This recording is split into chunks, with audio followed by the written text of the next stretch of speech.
Fall of Giants begins in 1911. There's a prologue in 1911. The real story begins in 1914 and covers 10 years. The second book will cover the Second World War, and the third book in the trilogy will cover the Cold War.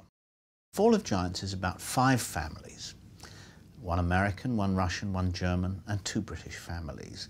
And it's about their destiny, and it's about them falling in love and getting married and going to war and making money and losing money, all the things that novels are always about.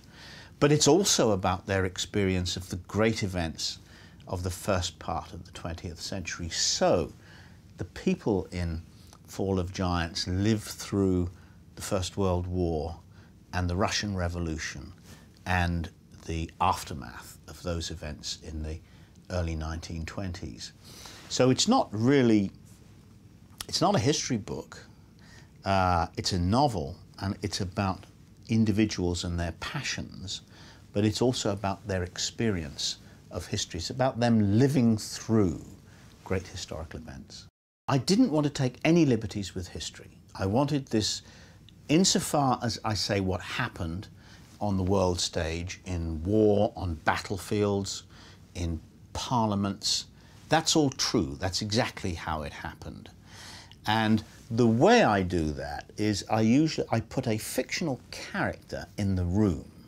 So one of the people who we're reading about, one of the young men or one of the young women, is there on the scene at some real event. And finally, when I had done all my own reading, I hired actually 8 history professors to read the typescript and correct it.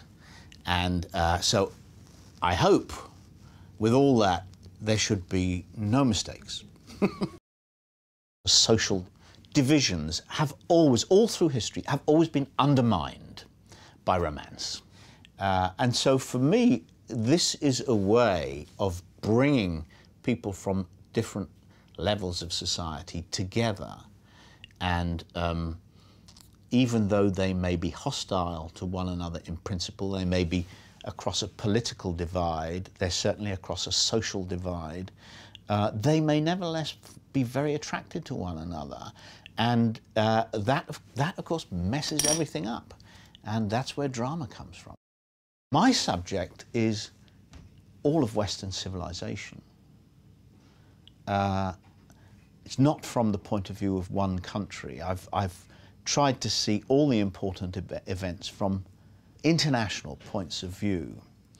And the subject isn't even just a war. You know, it's not just about the First World War. The Russian Revolution takes up just as much of the story and is just as important. And of course, the two are linked, as everybody knows.